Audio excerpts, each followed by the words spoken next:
சசிகலா அவர்களுக்கு கொஞ்ச நேரத்துக்கு முன்னாடி சுப்ரீம் கோர்ட் நீதிமன்றம் தீர்ப்பு வழங்குச்சு. அதுல சசிகலாவுக்கு 4 வருடம் சிறை தண்டனையும் வழங்கப்பட்டிருக்கு. பெயிலும் வாங்க முடியாதுன்னு சுப்ரீம் கோர்ட் ஜட்ஜஸ் அறிவிச்சிருக்காங்க. சசிகலா உட்பட அவங்களுக்கு துணை போன மன்னார்குடி மாஃபியா குடும்பம் கைது செய்ய போறாங்க.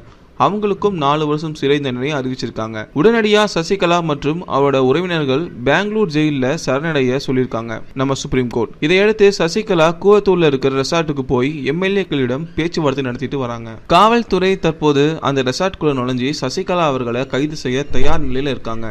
மேலும் சசிகலா மேல கோபமா இருக்கிற மக்கள் அனைவருமே அவர் கைது செய்யும் காட்சியை காண ஆவலா இருக்காங்க.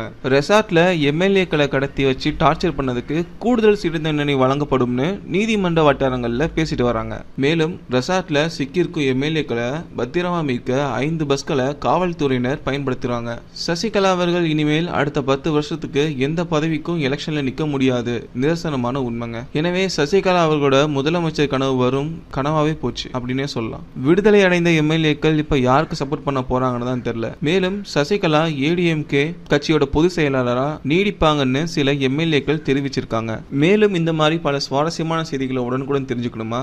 மறக்காம அந்த சேனலை சப்ஸ்கிரைப் பண்ணுங்க. கூடவே அந்த பெல் சிம்பலையும் கிளிக் பண்ணிக்கோங்க.